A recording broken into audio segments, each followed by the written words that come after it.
Here's a little bit of an update on what I've been doing here. Let me step over here out of the way. You may or may not be able to see.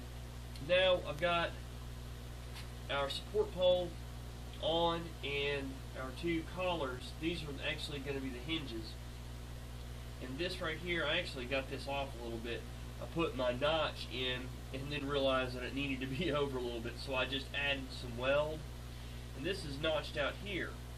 And so the way that this will work, I've got to get my handles on it, but it'll lift, and then see there's a notch right there, and so once I have lifted it and I turn it, that notch and everything will keep it up.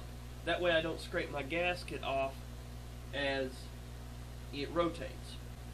And so you can see right here I've got PID and coil, and so that's in kind what we've got going on there.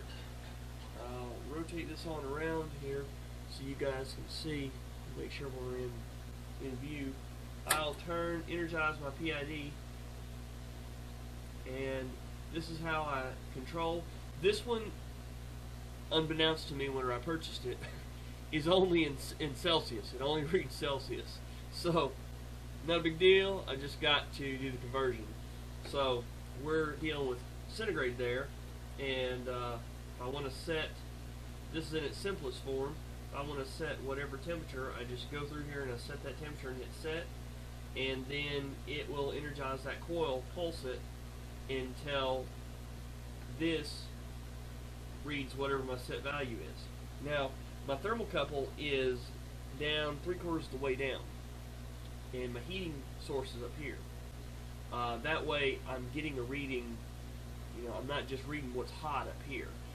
Once I get my fan and everything working the way that it needs to be, it should equalize that temperature pretty quickly and easily. As it stands right now, I'm getting a lot more heat up top than I am at the bottom, and I'm working through that.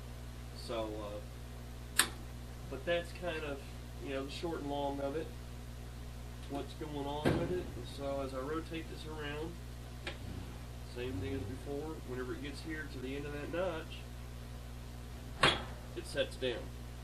Now it'll have, I don't have my legs down at the bottom yet, but that's what we've got going on there. I'm going to pull my control box off and insulate behind it, just from running the numbers, checking everything with infrared thermometer.